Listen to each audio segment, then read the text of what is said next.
Today on the show, we may be a side character, but we promise that we either raised or slept with or fought someone from House Atreides, and that has got to be worth something. Yeah, sometimes all three. I mean, listen, we get around. Or maybe I slept with them 3 times. Oh, Or 3 different Atreides? oh, hat trick. That's got to get me at least a footnote in the history books. Yeah, or like a loyalty badge or something, Yeah. like a paper hat, like from Burger King. What? One of those like paper Incredible. crowns. Oh, I know what you're talking about. I love that. I had one.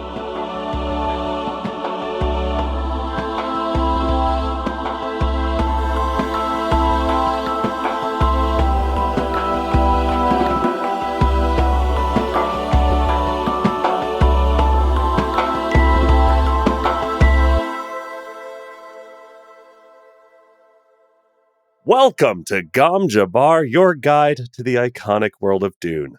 We'll be exploring the themes, philosophies, and characters found in the sandy depths of this vast universe, from Frank Herbert's groundbreaking novels to the adaptations on film and TV. My name is Leo. And my name is Abu. Oh, and today on the show, we're doing something we've done before. That's right. We're going to be focusing on the people that barely had a presence in the Dune stories. Is that a Bware pun? Bwarely? Barely had a presence in the... It should have been. In hindsight, I'll do some editing magic, or I'll leave this in. Both might be funny. Either way, yes, we are focusing on some of the side characters, the supporting characters in the Dune universe who we learn very little about. And we've actually done this twice before. We had this discussion with Danica19, aka Comic Book Girl 19, in an episode a long time ago now, over 2 years ago. And we did another episode, just the two of us, talking about more supporting characters that we love and pitching our HBO series of those characters. Yeah. So go check those 2 episodes out if you're interested. Today, we're going to be digging even deeper and shining a light on the lesser known characters in the Dune universe. And trust me, we dug deep in the encyclopedia for these. It's true. We really did. Also, shout out to New York supporting us by providing us an appropriate atmosphere on this recording day. Yeah. Very Arrakis-like temperatures outside. So, little disclaimer for all you camera friends. If we're sweaty and gross, this one's for you. That's why. That's why. It's not because we're super excited about Bwera Garvis. Actually, before we get too far into it, spoiler warning. Yes. We're going to have some spoilers through Children of Dune. So, if you haven't finished Children of Dune, go listen to the book club. It's a great book. It's a lot of fun. Yep. So, as long as you've read Children of Dune, you're good. You're safe for today's episode. That's right. And of course, a huge shout out to our Kwisatz Haderach level patron, Case Aiken. Case would be that side character who is mentioned in way too many of the articles of the Gom Jabbar Encyclopedia. Keeps coming up. He's like one of the main scholars, so he keeps getting referenced. and the people reading are like, do they fucking love Case? And the answer is yes. The answer is yes. Yeah. The answer is absolutely yes. Indeed. We're grateful for your support. And of course, that gratitude extends to all of our patrons and all of our listeners who help us make this show possible. We couldn't do it without all of you. It's true. Well, today's episode, let's talk about it. We have dug our dirty little fingies into the Dune Encyclopedia. Not literally. I keep my hands very clean when I handle my physical copy. For a handful of minor characters, some of whom make small appearances and others we only hear of. Yeah. Names dropped. That's right. Now we're going to share some interesting little details about their lives and paint a more nuanced picture of them than we get in the books. Mm-hmm. But before we go forward, we're going to take an eensy-beensy break. So don't go anywhere. The heat made me hesitate. I was like, what's the word I'm looking for? Don't go anywhere, dear listener. We'll be right back right after this. Welcome back, everybody. Let's talk about our first supporting character today. Let's do it.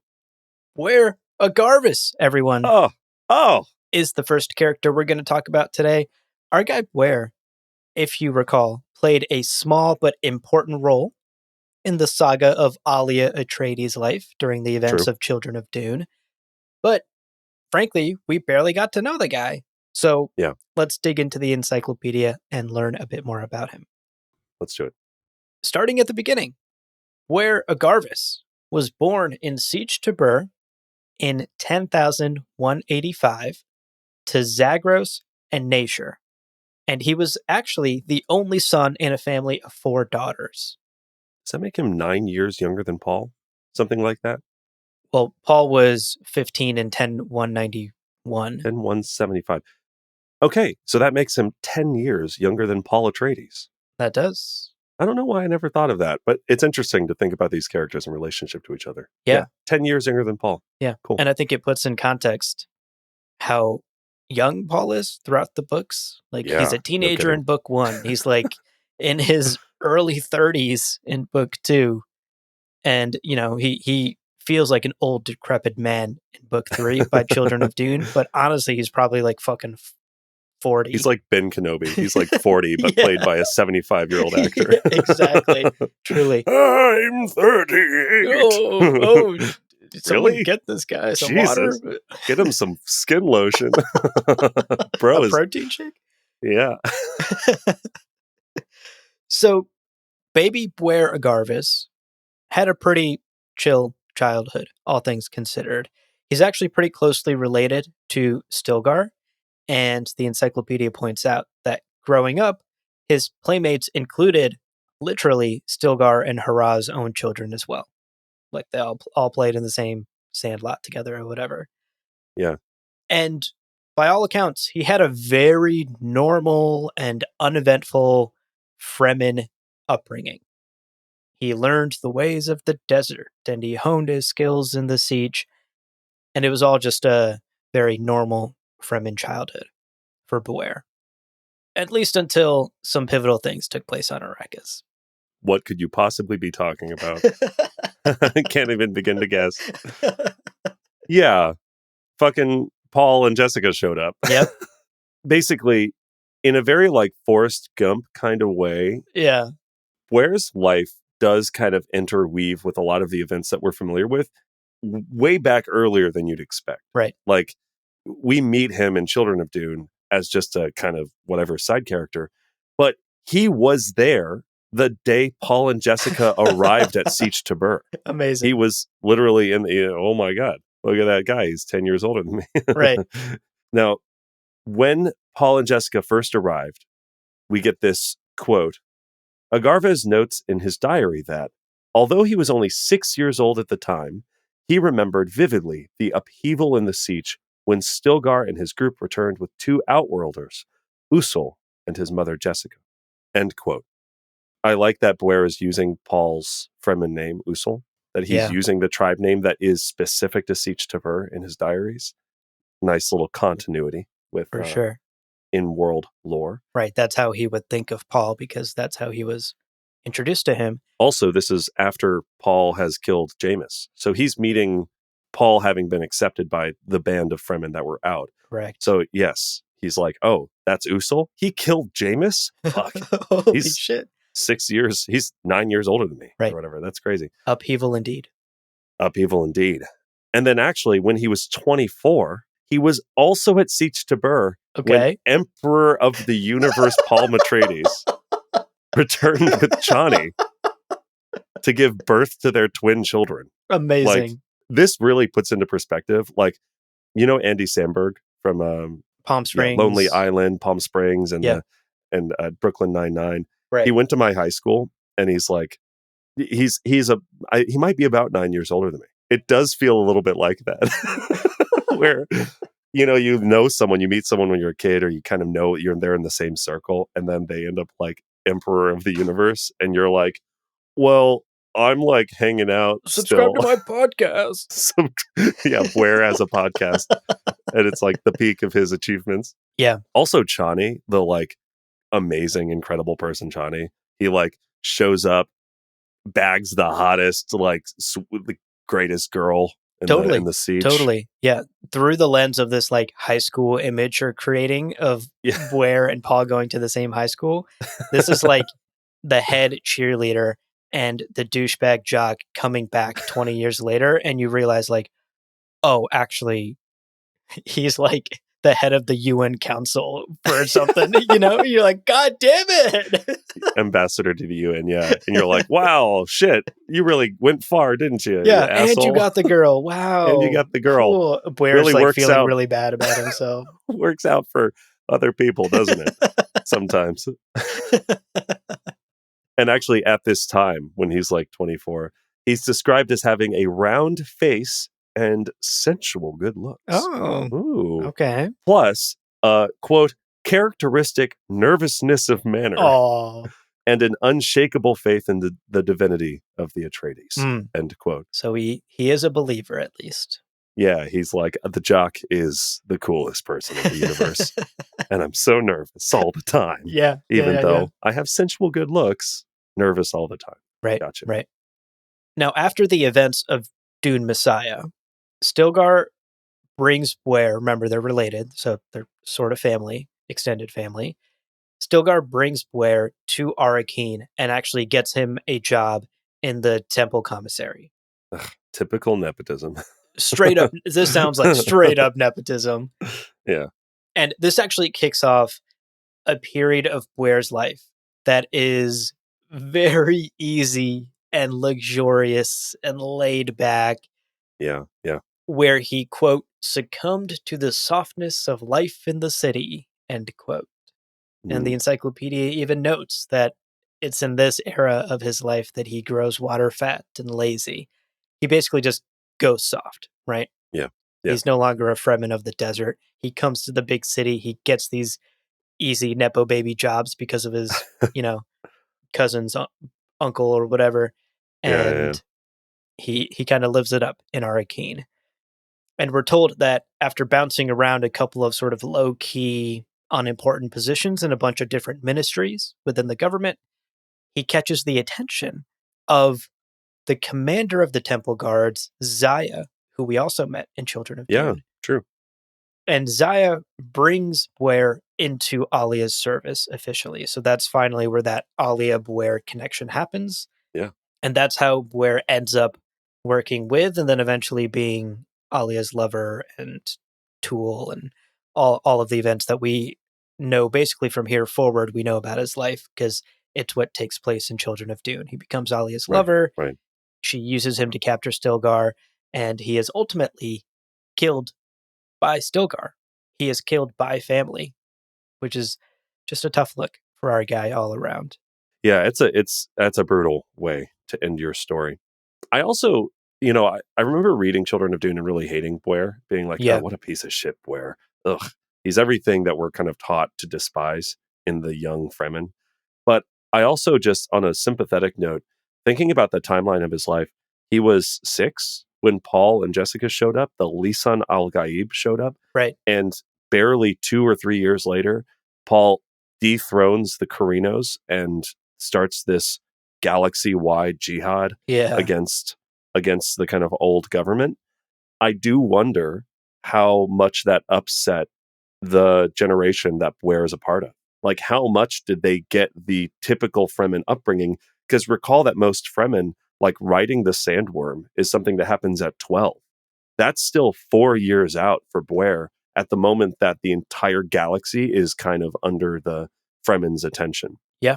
Yeah. And when so there's a seismic shift in not just political, but also the cultural landscape of the whole galaxy.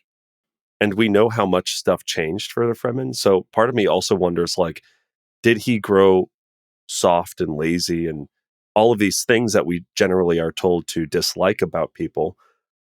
Did he grow those ways because of what Paul did? And then is he really kind of a victim of the upset that Paul caused? Yeah.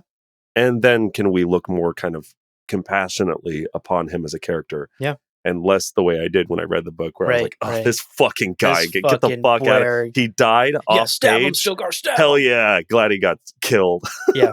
By a cool guy. Nice. By his uncle Stilgar. Nice. Love that. Sweet. I think that's a really great observation and a really empathetic way to look at it. Is that Boyer might have just been a casualty of his generation, of the Right. seismic changes that he basically played no part in until that little blip of a part he had in Children of Dune. Like it really does make me think of millennials and the Great Recession, Yeah. like Yeah. that like sort of seismic event had nothing to do with like one individual millennial making a choice in their life, right? But it certainly Right. Yeah. affected all of us Totally. and Yeah. to varying degrees. And it has changed an entire generation's trajectory. And not just that one event, numerous events throughout the last few decades have affected, in particular, the millennial generation. I agree. I look at where now, knowing this extra context from the encyclopedia, and I do wonder how much of his life was actually in his control and how much was just seismic shifts and a guy just trying to do his best in the world that Paul Atreides created. Yeah. I definitely, having learned this stuff, having looked over it, I'm excited to reread Children of Dune and see if Yeah, I hate him as much as right. I did before. Yeah. Yeah, he's presented relatively one note in Children of Dune because his role Yeah. is so minor, and I think this extra detail from the encyclopedia flushes him out in a way where we can even wonder these things about his life. It's true. Well, our next character, Oh Lady boy. Margot Fenring. Yes! She enters the Octagon swinging. Indeed. Considered one of the Bene Gesserit's most accomplished seductresses, Oh, you don't Margot say. Fenring. And she's awesome. She's so cool. Genuinely, her story, I'm like, this would be such a baller series. Yeah. But let's talk about Margot Fenring. And just like Blair, let's talk about her early years. Mm-hmm. She was born in 10,153 AG on Wallach 9 to Bene Gesserit of secret rank Shirlon Wictor and Baron Redmond Bagratoni. Nice. Two cool names, Wictor and Bagratoni. Bagratoni. Bagratoni. Yeah, Bagratoni pasta. Wictor. Yeah. Whole wheat And Bagratoni Wictor pasta. vodka. Yeah, Victor Wictor vodka. vodka. All part of a balanced breakfast. All right. If we've offended you just now, we are sorry. Now, we're not told a lot about Margot's childhood. Again, the Bene Gesserit are not famous for telling you everything about what they're up to. Mm-hmm. But we do know that she was tutored by Gaius Helen Mohiam herself. Guys, Helen Mohiam! Gaius Helen! Oh, Gaius Helen! See, we have to balance it out with other accents. Gaius Helen! Gaius Helen! And thus, she was given some special attention. Because That's right. Gaius Helen is not just any teacher. She's a profoundly skilled and trusted Bene Gesserit. That's right. Now, based on their interaction in the first book, it is also likely that both Jessica and Margot knew each other at some point, passing in the night or maybe sharing some classes because of their shared tutorship under Gaius Helen, right? Right. And you could even go so far as to speculate that they were maybe even friends, because the messages they leave for each other on Arrakis seem to go beyond just like duty. a thing you'd like duty, or just like a thing you'd do for a colleague, right? It's Right. Margot like truly warning Jessica of what's to come on Arrakis and the assassination attempts and all of that, and the danger that's present. That to me speaks to more than just we were pupils under the same tutor. I imagine there may have been at least a cordial friendship for a little bit, and perhaps they overlapped in their tutoring under Mohiam. Yeah, it's definitely possible. And again, this would be the sort of thing where it'd be cool to see a show about her life and not really like dropping names too much, but then, oh, you'll be taking a class with this young woman. And she's like, okay, it's nice to meet you. And then 3, episodes later, she's like, by the way, what's your name? My name is Jessica. And it's like, oh my God, it's Jessica. Like that'd be a lot of fun. I'm learning you love an Easter egg. I do love Easter eggs. I Yeah. like when it's subtle. I like when people put in those little tips of the hats Yeah. to those Yeah. other Yeah, I was attention. going to say Star Wars has a lot of Easter eggs, but they're not subtle. They throw the Yeah. egg in your face, and then they yell, "Easter egg! Easter egg! It's Easter egg time! Play the Easter egg theme. Ba, ba, ba, ba, ba, ba, ba, ba. Bring in Vader! Bring in Vader! Bring in Vader! Bring in now!" Vader! Show Vader! Oh, I'm just looking at this photo of Vader I keep. Have you heard of Darth Vader? Master Easter of egg number subtlety. 2! It's Easter egg number 2. Play the theme again. Ba, ba, ba, ba, ba, ba, ba. Easter egg time. Yeah. It's true. Thank you for really leading into that bit with me. I appreciated that. Listen, you're the Star Wars fan, but I enjoy a good George Lucas dig every now and then. He's a master of subtlety, truly. Truly. But yeah, so maybe they were friends, and that's super cool to think about. And we also know that Margot took a 2-year sabbatical from schooling at the problematically young age of 14 to attend the School of Erotic Arts on Gamont. Wow. Hedonistic sex planet Gamont. Yep. Home of like concubine and sex worker training. Apparently there's a school of erotic arts. Sounds awesome. What animal do you think is their mascot? Oh boy. That Answer is such carefully. a good question. Yeah. Woo! Answer carefully. Yes. I mean, I'm trying to think like one that actually makes sense. Like what is a rabbits? What is an animal? Yeah, like what is an animal that actually gives birth to so many offspring? Well, I don't know that Gamont is teaching you how to have give birth to a That's lot. fair. I think they're teaching you how to fuck a lot. Oh, yeah. And rabbits are pretty notorious for their libidos, I think. Okay. I don't know if it's their libido. Maybe it is just their litter sizes. I don't know. Right in. School of Erotic Arts on Gamont. What's their mascot? So, yeah, Margot studied there for 2 years, took a sabbatical, studied there for 2 years. Again, at the age of 14. Seems pretty fucking young. Mm-hmm. But whatever. It's Dune. Weird shit happens. And through a mix of natural talent and hard work, she excelled in her studies and graduated her schooling with the rank of Mistress 6. Whatever that rank means. 6? Right. Yeah, whatever that means. Final Fantasy 7? Yeah, Final Fantasy Mistress 6. And this was apparently unheard of in such a short amount of time. Pretty incredible stuff. Right. Now, fast forwarding after her graduation, she, in 10,173, she's wedded to Count Casimir Fenring in an arranged marriage. This was all very planned out. And the original purpose of this union was to help awaken the Kwisatz Haderach. But as we all know, the Sisterhood quickly found out that the Count was actually a genetic eunuch, would not fit into their plans for the Kwisatz Haderach, and was thus a failed candidate. So Lady Margot's job then sort of pivoted, and she now focused on securing the genetic material of other important and powerful people that are in Shaddam's sort of political orbit, right? She has access to the Emperor. She is married to the Emperor's most trusted confidant. And so she has access to very powerful and important people across the whole empire. And obviously in the books, we see her literally do this when she seduces Feyd-Rautha. Now, ultimately, Count Fenring had to be on board with this because there isn't really much. He is a very, very talented person. Like, I don't think there's a universe in which Margot could have continued her actions in secret. Also, you can't really hide pregnancies. Yeah, exactly. So, anyway, so he had to be on board.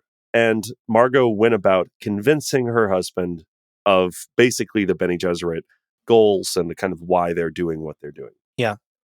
Sources are a little fuzzy on whether or not he was cool with it, or if Margot may have used some Bene Gesserit techniques to control him. Right. There's a few possibilities.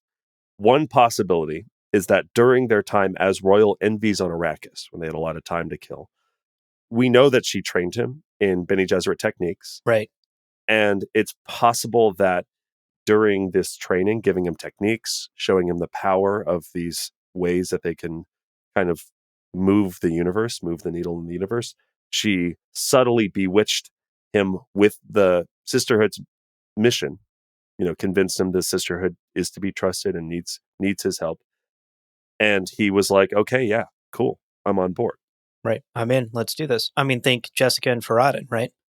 Right. Jessica very subtly and slowly converted Farad'n until he became a believer in the Bene Gesserit and was effectively one of the Bene Gesserit himself by the end of the book. That sort of slow tutoring / a little bit of mind washing at the same time. Yeah. The other possibility is records of Lady Margot's secret communications apparently also reveal that she had potentially poisoned him on their wedding night. Oh, no. As a way to control him as well. Yeah. Wow. So that's a possibility. That's a bit more direct than subtly influencing his mindset. Yeah. It's a little heavy-handed. It is in line with what we know Bene Gesserit do, and we'll actually talk about another poisoning that the Bene Gesserit are guilty of in this episode. Right. So it's definitely possible. I also think she may have just even bluffed him. Like, I poisoned you. And he's like, oh, shit, that seems reasonable. And then, done. You don't actually have to poison him. Or the other way, she poisoned him as like an absolute hit the red button emergency thing. But she never actually had to use it because he was on board once she trained him, So maybe she just like implanted a backup plan for herself. Yeah. Which segues to what we brought up originally and is now the third possibility, that he's just like super cool with an open marriage. He's like, you didn't have to poison me, babe. I'm super into this. She's like, I will push this button and kill you unless you let me sleep with other men. And he's like, fucking do it. Hell yeah. That's hot. What? As long as you tell me about it later, I'm super into it. Please. If I push the button, will you sleep with other men? So I push the button and then you sleep with other men? No, forget the fucking don't push button. The button will kill you. So I have to die for you to sleep. I'll still do it. It's worth it. She's like, no, you don't have to die.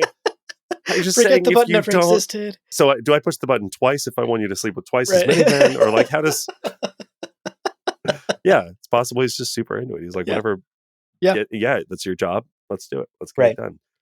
And either way, regardless of what theory is true and how many times he pushed the button, Margot did go about her duties to the sisterhood with the full support of her husband. And we're told that during their time on Arrakis, before the Atreides arrive, she had 3 daughters. Now, once the Atreides arrive, obviously their lives are shaken up a little bit too. The Count returns to Shaddam's court on Khitan, and Lady Margot actually takes a little diversion and goes to Wallach 9 for a little bit in order to prepare for the upcoming seduction of Feyd-Rautha. And remember, this is years ahead of when it happens. This is about 2 to 3 years ahead of when it happens. So by the time we see it take place in the book, it's a pretty big deal. And it's clearly been in the works for the Bene Gesserit for many, many years. And Lady Margot has sort of been their go-to to handle that.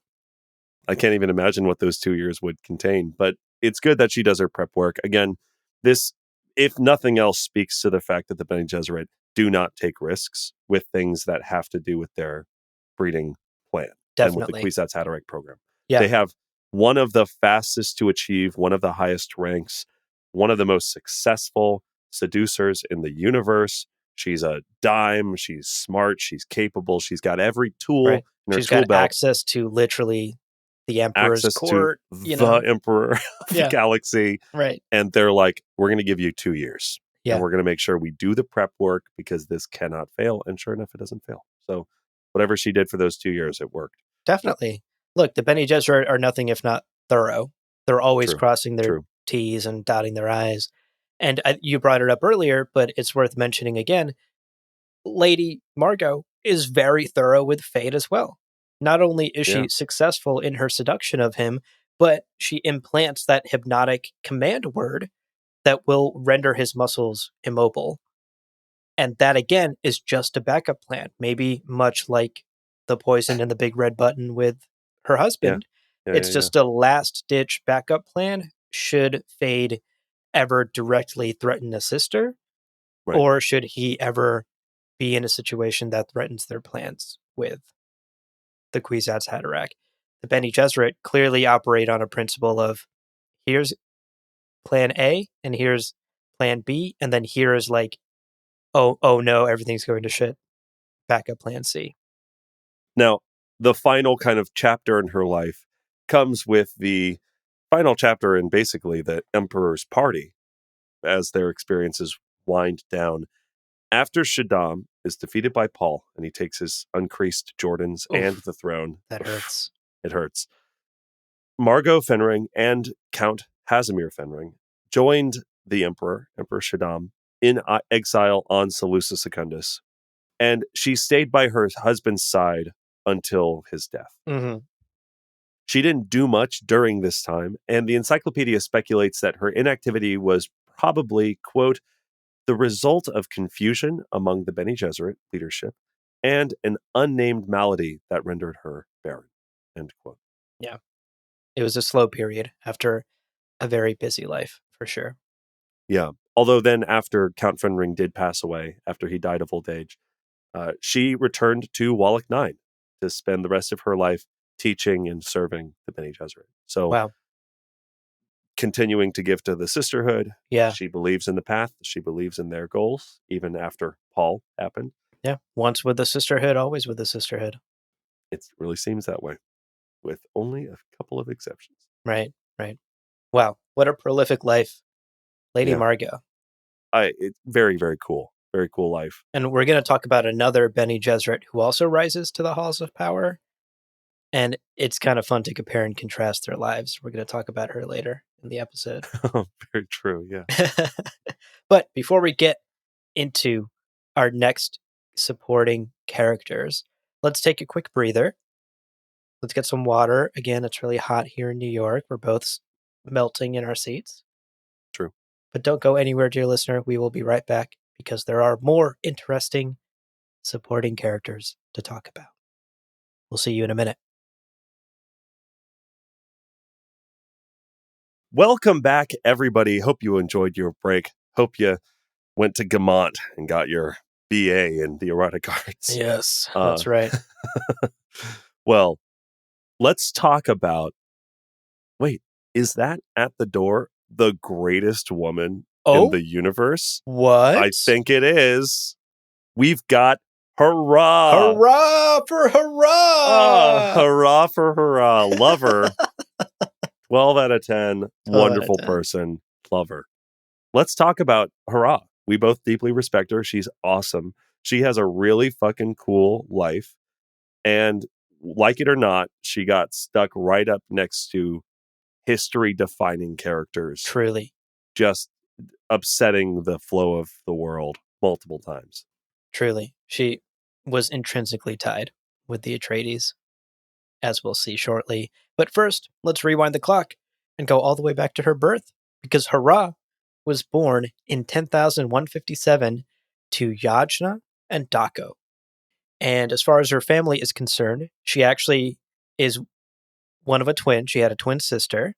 And then later in life, she had another younger sister named Alani.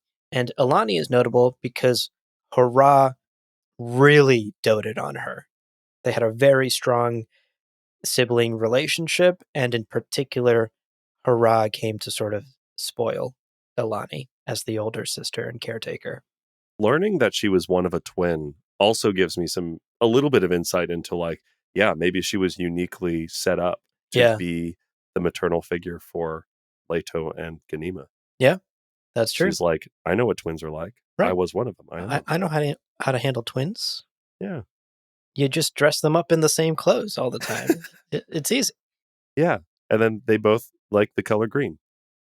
That's a reference to the Rugrats. Phil and Lil. Damn, that really went right over my head. I even watched the Rugrats growing up, but yeah, that came from a deep place inside you. Did you know the Rugrats affected you that deeply? Yeah, every morning I wake up and I go, I'm going to be Tommy today, not Chucky. Tommy, not Chucky. Tommy, not Chucky. Right. It's that idea of everyone has two wolves inside them, and whichever wolf you feed, you have Tommy and Chucky. And whichever Rugrat you feed. One of them's like, we're going to go on an adventure. The other one's like, I miss my mom. Yep. Yep. We're all Tommy and Chucky some days. We are. That's true. So Hera's maternal impulse obviously came to light very early in her relationship with her sisters. And even in her memoirs, she talks about the joy of growing and nurturing plants in the desert. Mm. She writes, quote, "Surely there can be no more fulfilling joy than fostering and sustaining life." End quote. And that gives Beautiful. us a very clear view into the type of person Hera is. It's like a deeply wonderful thing. I know. Wow. It's honestly like, it makes me a little emotional to be like, wow, we don't deserve Hera in this life, in our lives. Oh my God. Yeah. But wait, because there's more, folks. If you didn't already love her, just wait until you find out that she was also a total babe. What? Here's how the Dune Encyclopedia describes her as a young woman. Quote, "A tall woman of sensual slimness in her full maturity, Hera was remarkable with her raven hair, olive skin, and striking angular features.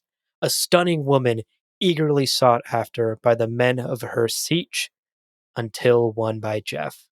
End quote. Jeff. Man, Jeff catches me off guard every goddamn Every time. time, because it's spelled the same way as our freelance editor, Jeff, who cuts our episodes. Yeah. And also, it's a Fremen named It's a Jeff. Fremen named Jeff! Oh my God. But okay, yes. So besides the whole Jeff twist, Right. she had a relatively quiet and uneventful life with Jeff Go figure. until, yeah, I mean, Jeff is not the kind of guy to go out and conquer universes. He's like, I'm a tax accountant. My name is Jeff. But he was challenged by Jameis, much more fun name, much Hell more yeah. fun guy, who killed him in combat. Mm. And as tradition goes, Hera then becomes the wife of Jameis. Right. Now, Hera busied herself with raising her two sons. She worked in the planting areas and managing her home with Jameis during this period of her life. And apparently, she was just excellent at all of these things because a note from a friend remarks that Hera and Jameis's home was the envy of the entire siege. Amazing. Everyone's like, bruh, they've got it figured out. Hashtag goals. Oh my gosh, I should kill my boring named neighbor and maybe I could be in a similar thing. And by all accounts, Jameis was like an awesome husband. The encyclopedia says that, quote, Hera's years with Jameis were good years, full of achievement and family happiness, end quote. Wow. Very wholesome until some white boy named Paul, some off-worlder named Paul, shows up and dramatically changes the trajectory of Hera's life forever. As we know from the books, Hera's life then becomes intricately tied with many generations of Atreides, starting with Paul and ending with the twins in Children of Dune. And throughout these years, the encyclopedia makes it clear that she was a steadfast companion to her husband Stilgar, who she went on to marry later in life. And she was just a rock for the twins during their younger years as she raised them as her own children. And even throughout the tumultuous events of Children of Dune, when everybody thought Leto died, she was there for Ghanima, comforting Ghanima when everyone thought her brother had been killed by the Laza Tiger attack. So she continued to serve and love and support the people around her in the way she had always done, starting all the way back with her sisters when they were just kids. Man, I also knowing that she was a twin herself, can you imagine how much sympathy she had Yeah, for Ghanima? right. Like, I even forgot that element of her whole life story. But yeah, like there's that whole period where she's like, the twins that I raised, one of them got murdered by Right. tigers. Like, Tragic. that's insane. And just imagine like how much that affected her. Yeah, Really. definitely. Now, although Hera was technically healthy until the very end of her life. She did fade quickly after Paul and Alia's deaths, and Alia in particular hit her hard. And she ended up dying in her sleep, and the encyclopedia puts it beautifully, telling us about what happened. Quote, when she died in her sleep at Siege Tabr, the one place in the universe she would have undoubtedly chosen for her end, the entire siege, joined by the royal family at Arrakeen, mourned her and accorded her a full ritual funeral, as was fitting. End quote. As was fitting indeed. Ugh. Give her 3. Give her 3 Give full her ritual 3. funerals. Still She not deserves enough. it. R.I.P. to a real one. We didn't deserve her. She was too good for this world, and she will be missed. Very much so. Alrighty, let's talk about our final character today. And folks, we saved possibly the best for last, because this one is a doozy. It's a roller coaster. It's unexpected. It's someone we barely know about, but there is so much to talk about here, and it is all so good. By a margin, the strongest HBO pitch of this episode, I think. Indeed, by a margin. So, our final character today is Annual Carino, who is someone we never actually meet in the books, but who clearly plays a significant role in House Carino history. And we have to caveat this before we get into it, because Annual is a character that Brian and Kevin have written about in their prequel and sequel novels. We even talked about it in the House Atreides coverage we did of the comic book. But as always, we will be disregarding those books in our discussion today and going purely off of what the Dune Encyclopedia and the original text by Frank say. So, Annual Carino was born in 10,132 AG to Count Maurice Paluna and Zyvi Elston. Now, those are some names. Those are some Somebody names. tell Jeff's parents. Jeff's parents are like, we were between Jeff and David. Oh, we couldn't think of anything else. We have this OC Bible. We're just pulling names from that. Yeah. Although, as much as we know those names, Yeah. she never did. And naturally, this is partially because she is a Bene Gesserit. Indeed. Because that's what they do. And at birth, she was placed in the Bene Gesserit Kinderhaus on Chusuk. It's very cool.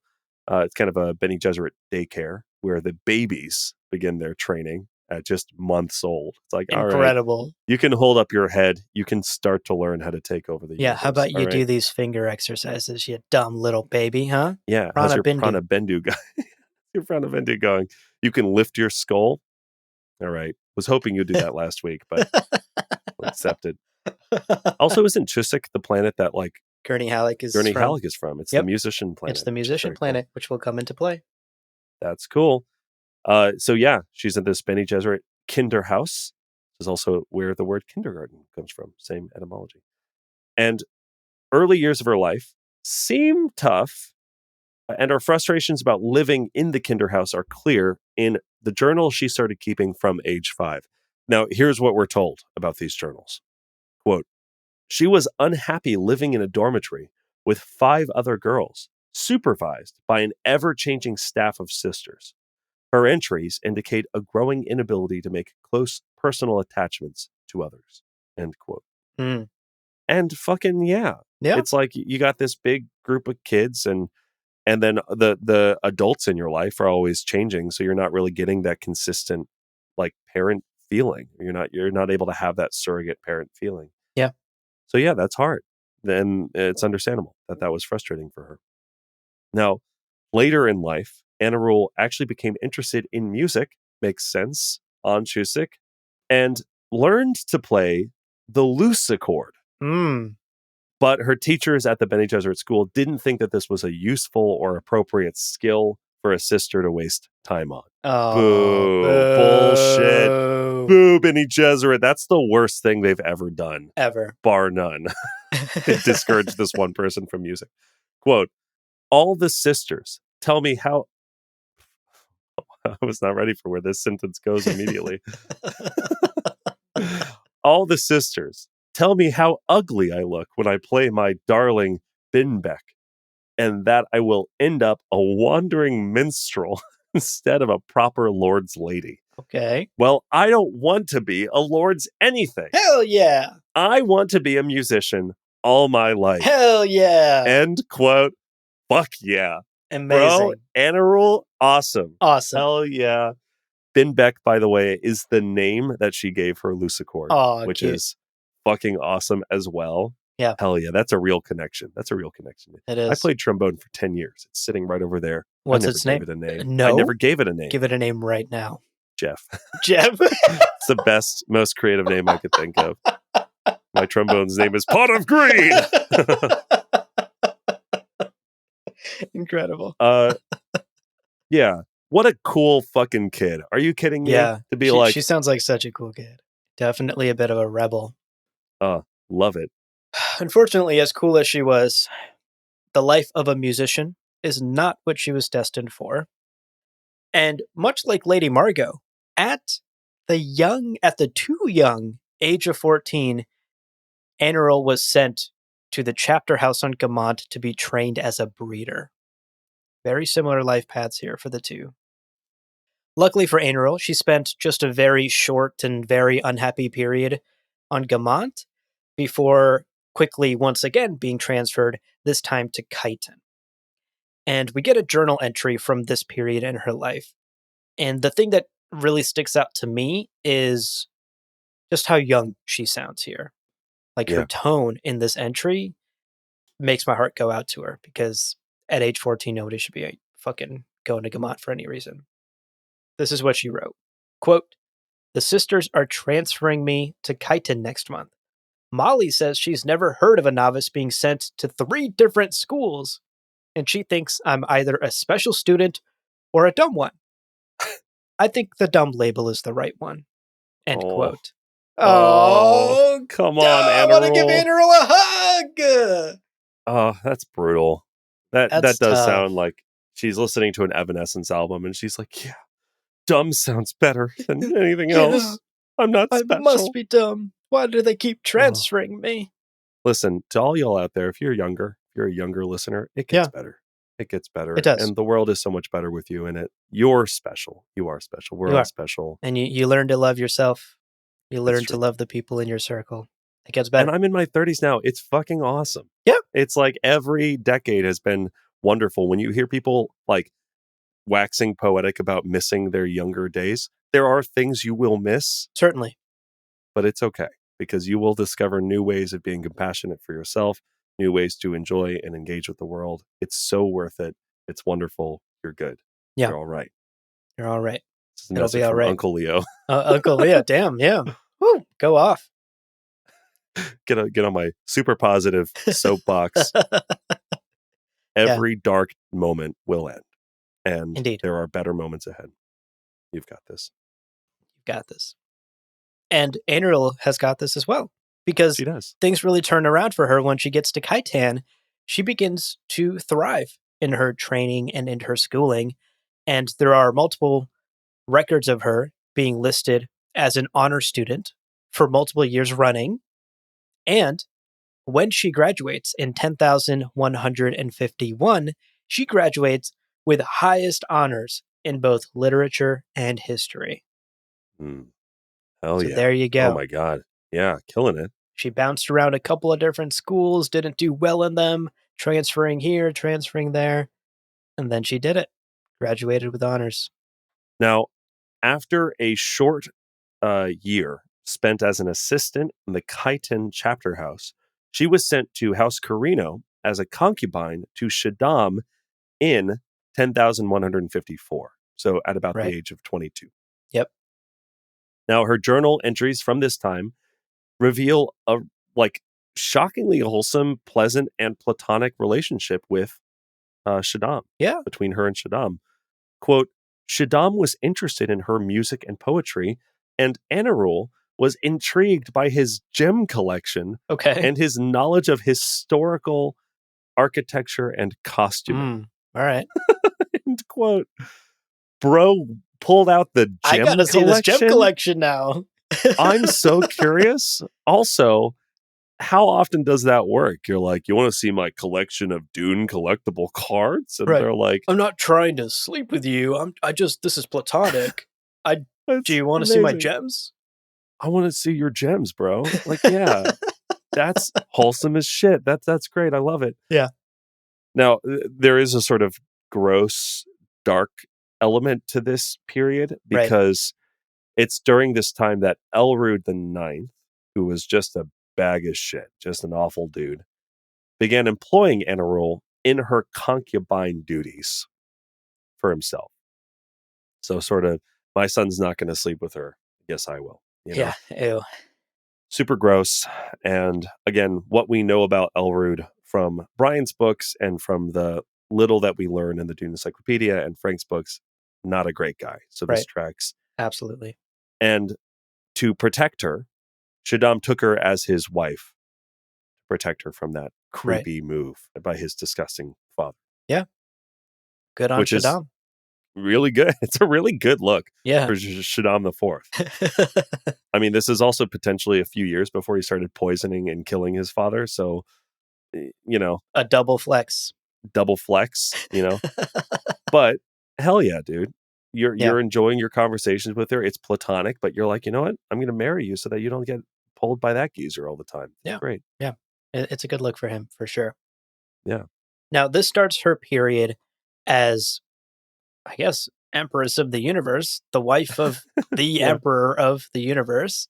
Yep. And this is truly interesting because these years of her life are full of intrigue.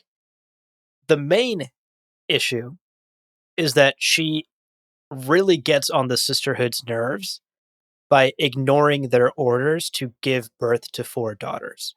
They're like, great, you have married the Emperor. We have someone at the highest seat of power. Don't give him any sons, give him 4 daughters. That is your job. That is your directive. And she's just like, ghosts them. No response. And Yeah, she she's ghosting them. spends the first 9 years of her marriage not doing what the Sisterhood told her. She doesn't give birth to any children and instead is just like chilling with her music and poetry for nearly a decade. And there are multiple reasons for why she didn't have children with Shaddam. One is that their relationship honestly continued to just mostly be platonic even after the marriage. The impetus for the marriage seemingly was to take Elrond out of the picture, but he wasn't necessarily in love with Ainaril in that way, in the way where he'd want her as a wife and partner. Right. The other reason is that she quickly also learned that Shaddam was actually sterile. So they couldn't have children, even if they did have sex. Yeah. And eventually, the Bene Gesserit are like, okay, you need to not make the Emperor sterile, so here are fertility drugs. Put them in his fucking coffee. Yeah. And she does do that. She eventually starts feeding him fertility drugs in an attempt to, have children with Shaddam at some point. Right.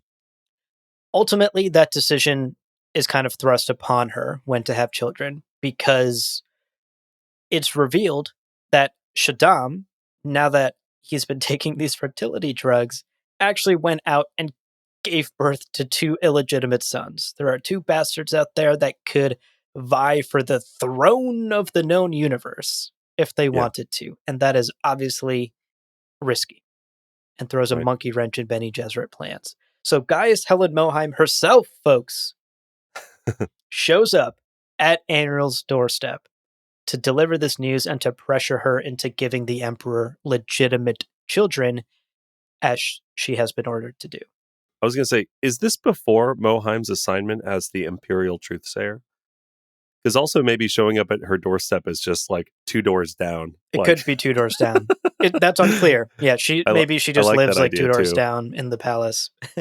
Like she hears a knock at her door, she opens it, the audience goes, Gaius Helen Mohiam herself. And Anaril's like, what is it, Mohiam? Like, right. I was reading. And Right, they're just neighbors.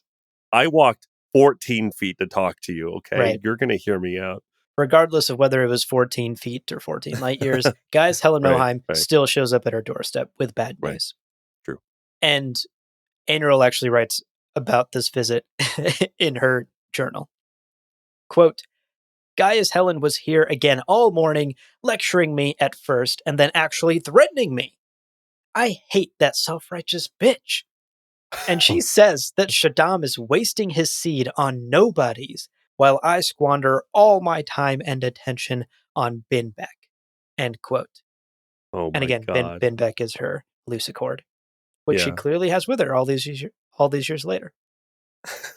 That's incredible. I hate all caps. Hate. Hate in I all hate caps. that Yeah, that journal entry just dripping with indignation. And Moheim, look, for her part, is a Bene Gesserit. And we talked about the Bene Gesserit being thorough. You Yeah. have your plan A, but you also have your plan B, and then you have your, oh shit, red button plan C. Moheim's plan C here was to poison Ainaril on this trip as a way to persuade, quote unquote, persuade her to do her duty to the sisterhood and give Shaddam legitimate children. And we're told that this was a residual poison that only killed upon withdrawal. So as long as she kept receiving this poison, she would live. But as soon as it was pulled away, Ainaril would die. Hmm. And this is kind of similar to what the Baron does to Gurney in the first book as well. Right. Now, Ainaril in this situation, poisoned and backed into a corner, could delay no longer. Yeah. And so she provided Shaddam some legitimate children Right. who would maybe wipe out that chance of illegitimate son coming up and going, I am actually a Karina, right? Mm-hmm. And they would actually have together 5 daughters. Irulan, hey, Irulan. Yep. Chalice, Wincisia, Hello. Josepha, and Rugi. Yeah. Now, Ainarul's relationship with her daughters was fairly distant and cold. Not exactly a loving, doting mother. She Right. was a little bit distant. And in particular, like many of us, she was disgusted by Wincisia. Oh, this is so good. In particular. Yeah. Quote, when Ainarul found the 4-year-old Wincisia using a prism to burn holes in the fur of the family lap cat, What? Ainarul renounced her completely. Yeah. End quote. Yeah. You say yeah, but also this is a 4-year-old doing like child shit. Like she's not, this isn't like a 20-year-old torturing an animal. This is a child. The idea of a mother being like, what's that? My 4-year-old is like burning the hair of the cat. I renounce you entirely. Forever. Right. Forever is a pretty bold. That's fair. Perhaps moment. a teachable moment and not a disowning moment. That's a fair Yeah, point. for a 4-year-old, you know. I know that people grow up quick in the Dune universe, but it seems pretty aggressive. Yeah. But you're right. Wincisia fucked up that you're burning the hair of the lap cat. Right. Of your you family cat. Ugh. That sucks. Also, maybe foreshadowing into Wincisia's reliance on cats as like the primary get things done. I'm A real bored. cat theme in her life. Where's the lap cat? I need to kill some problematic twins. Where's Get me the some Lhasa tiger? giant Lhasa tiger, some giant lap cats that we've conditioned to be killers. There's a cat. There's a cat theme. We got cat energy from Wincisia. Big cat energy. That's right. So fascinating. So yeah, Ainarul, disgusted by Wincisia, hated her, actually renounced her very, very early on in her life. Yeah. Which I'm sure, put some distance there. That was already. Yeah. No Mother of the Year awards for Ainaril, unfortunately. No. Now, to wrap up her life, Ainaril's final years were basically spent focusing on the things she has always loved her whole life, her music and her books and her gardening, and basically just a lot of me time. She's really putting herself first. Yeah. And we're told that she actually produced quite a bit of work. She produced hundreds of poems and dozens of folios of Lucicord music, and she really invested time in her passions and her hobbies in potentially a way that she never could when she was younger and being transferred around schools. And then later in life, when she was a concubine, it's probably later in life, after she's had these daughters, that she finally has some free time to just fully invest in herself, or she fully doesn't give a shit enough at this point and is just ignoring every phone call from the sisterhood. And in fact, we're told that she was quite bitter about her duties to the sisterhood. This is an absolutely savage journal entry from her. Quote, "I was not meant to be a womb only. My real children come not from my body, but from my mind. The poems show my soul, but the songs which float from Binbeck are my real delights. They carry my spirit, while these daughters, these vessels of blood and bone, are my duty, meaning no more to me than did those daily lessons I used to hand in so reluctantly." End quote. Holy shit. Savage! You're like, don't you love your daughter? She's like, no more than I loved my term paper. What are you talking Yeah, about? what? I mean, I did the assignment. I think of my daughter as my thesis in grad school, I I made a guess. human. Yeah, like love her? No. Yeah. Why would I love a term paper? Yeah. I mean, human. Do you want to listen to my mixtape, though? Because I'm really Anyway, excited about this. I've been working on this new piece. Yeah. I read some beautiful poems. She lights up. She's Yeah. so excited. Yeah. And we joke and, you know, we're saying things like Mother of the Year award, but I really do think there's like a sort of a sad bitterness throughout Anne-Rose life. Like she Yes, had a totally. passion. She wanted to go in a certain direction with her life, and time again, not just by the sisterhood, but then her royal duties, and then her time as empress and concubine, life got in the way of that, right? Yeah. And through that lens, it's not hard to imagine that these daughters that you never really wanted to have in the first place are also just another thing that got in the way of your life, of you controlling your own life. Because now you are beholden to do this thing for someone else.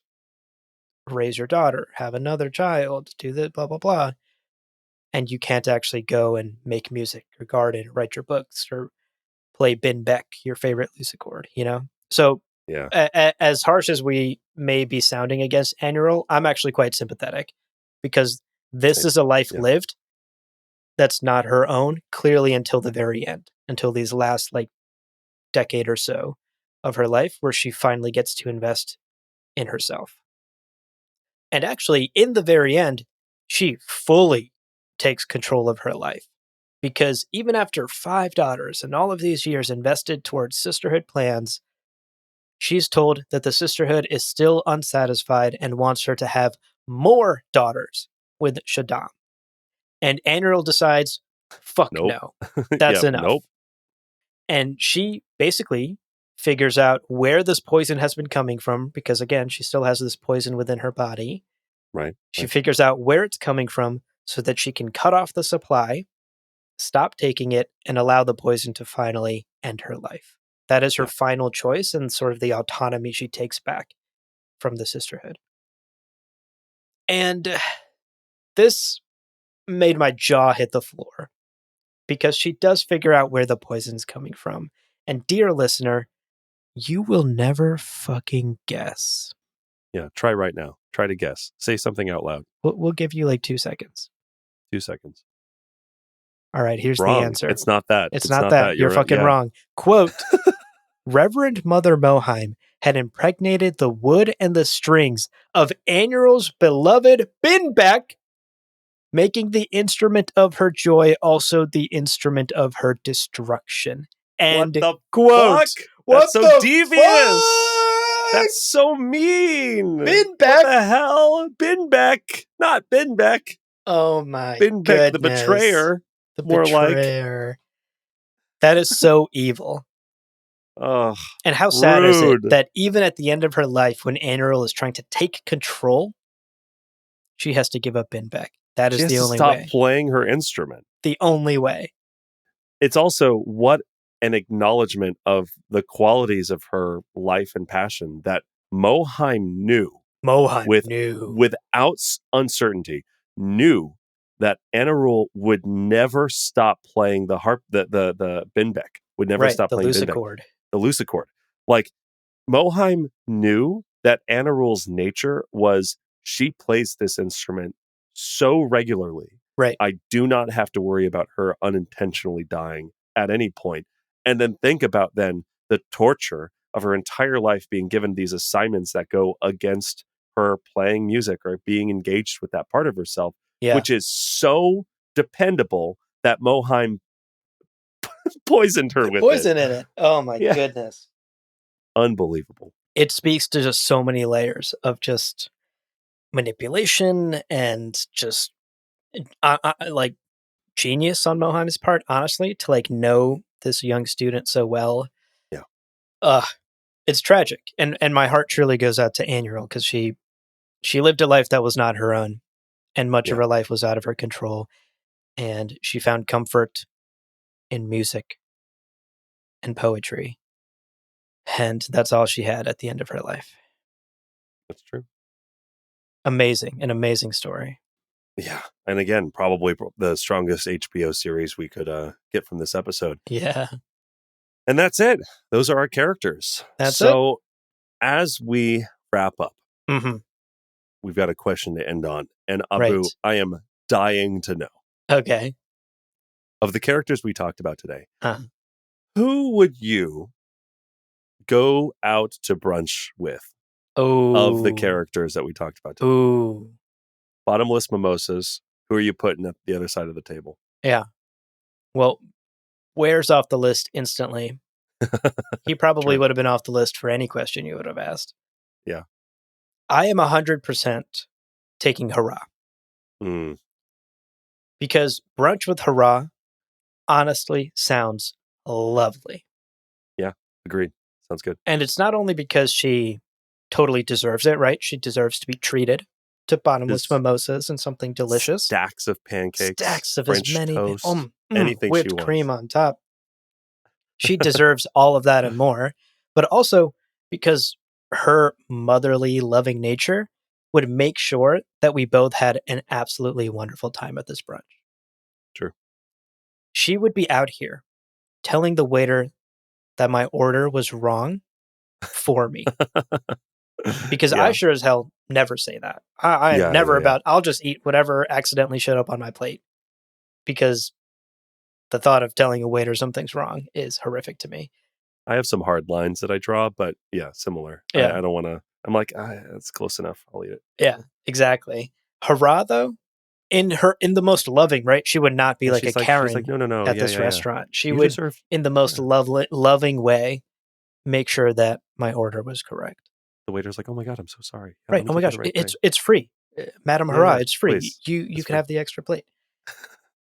I also think the conversation would be just absolutely Mm, a treat, right? mm, I yeah. would ask her about her plants and how well that's going. Maybe get some gardening tips from her.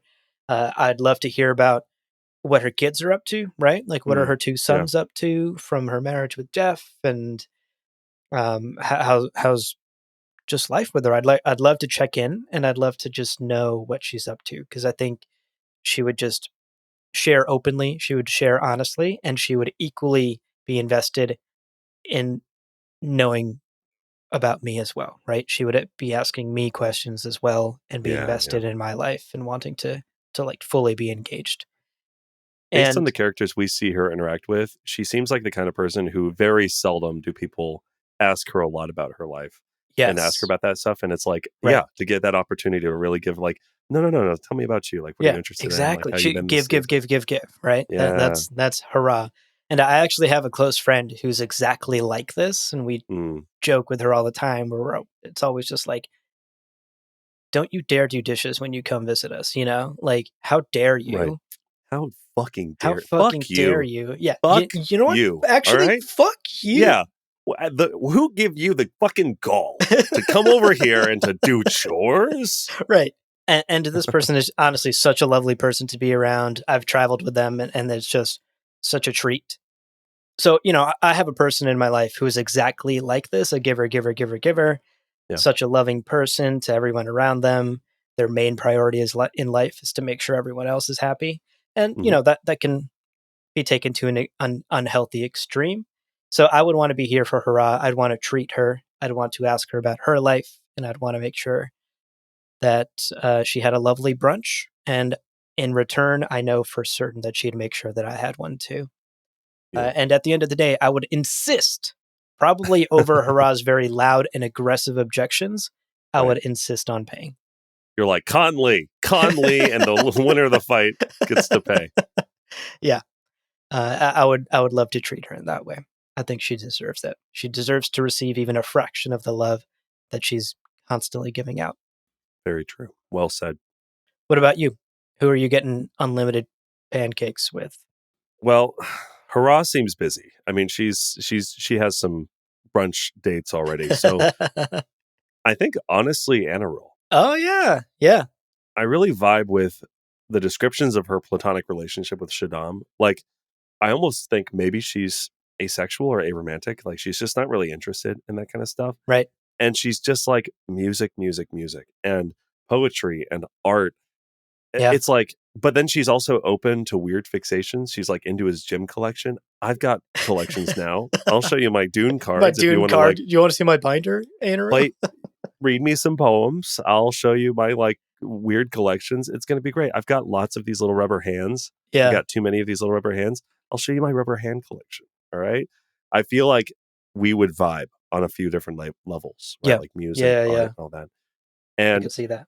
in addition to that, you know, we're having these maybe higher brow conversations about art and music theory and, you know, why she chose the name Binbeck for her something chord. What's it called? Lucicord. Lucicord. Yeah, why that name? Has she ever been interested in any other instruments? You know, in addition to all of those kind of higher brow conversations, from the tone of her journals, you know, calling people just like really rude names and being like, Yeah. oh, I'm disgusted by Ugh. my fucking child. Ugh. You know, like, I feel like I could also be like, all right, we're done with like the artsy talk. Let's be really petty for a minute. Hell yeah. Let's be really petty for a minute and just talk shit. Mm-hmm. And she's like, yeah, let's do it. Like, I feel like she could sling some Hell yeah. pretty sassy chat my way, which Oh, I for think would sure. also be a lot of fun. I Like, never gossip. believe it when people say, I don't like drama, I don't do drama. You're a fucking liar. Everyone loves drama. Yeah. Yeah. It's true. You're like, you won't believe who was fired recently. Oh my God, tell me. Exactly. It's that person. Oh my God, yeah, they deserve it. Are you kidding me? I would have disowned them at the age of 4. You're like, yeah, it's extreme. But I appreciate the camaraderie of this moment. Yeah. No, that's great. I agree. We're sipping tea. We're serving tea. Or, you know, we're doing the whole thing. Mm-hmm. So I think Anna Rule would be my pick. Such a good pick. I think that pick is spot on for you. Agreed.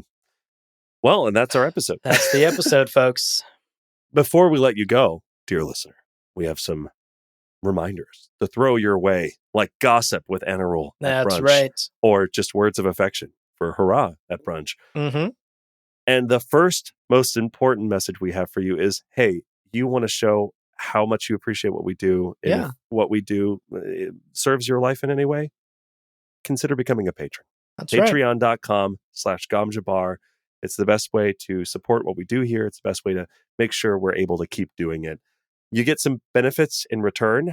Things like ad-free episodes, weekly blooper clips, an invite to our exclusive Discord server where we've got people chatting about the movie delays and the upcoming games and things like that. It's a lot of fun. Memes. Lots of memes. Tons of memes. It's awesome. Consider becoming a patron if you're in a financial place to do so. Patreon.com/GomJabar. That's right. Rumor has it that another great way to support this show is to get yourself something nice, to treat yourself, and much like Anna Rule late in life, put yourself first. Mm-hmm. From GomJabarShop.com, our Dune-themed merch store. We've got art, we've got apparel, mugs, a tote bag, no Lucicords yet, but maybe someday. All of that and much more at GomJabarShop.com as Leo sips the longest sip of water I've ever seen through our Gomjabar mug. He really kept it up through that hole. Yeah. Sorry, not the mug, the pint glass. No, it's the pint glass. I was trying to drink as slowly as possible as torture. That feels awful. Yeah, that looked awful. And, you know, I thought maybe I should speed up and end my long speech. And then I thought, no. No. I'm willing to commit to the bit. I'll suffer for art. Well, Finally, we love to hear from you. And in fact, who from the Dune universe would you take to lunch Hey! or brunch or breakfast? Whatever. Let us know. Send us an email. The email address, as it has always been and will always be, is gamjabarpodcast@gmail.com. Have you ever heard of it? That's right. We want to hear your thoughts, your comments, your feedback, anything and everything you have to share with us. We'd love to hear from you. gamjabarpodcast@gmail.com. That's the place, folks. That's the place. Now, I have to go figure out how to apply for the Gaumont Art of the... Wait, no. School of Erotic Arts on Gaumont. School of Erotic Arts on Gaumont. Is that right? School of Erotic Arts? Command F I think so. Erotic. It shows up 37 times in this script. How? It's all in white text at the bottom, hidden. like some fucking serial killer. I'm just typing erotic over and over and over again. Every line break? What is happening? Yeah. Wow. What if I was hiding like in white text hidden messages in every script that are Oh like, my God. I'll be right back. I need to go Command F everything on every document.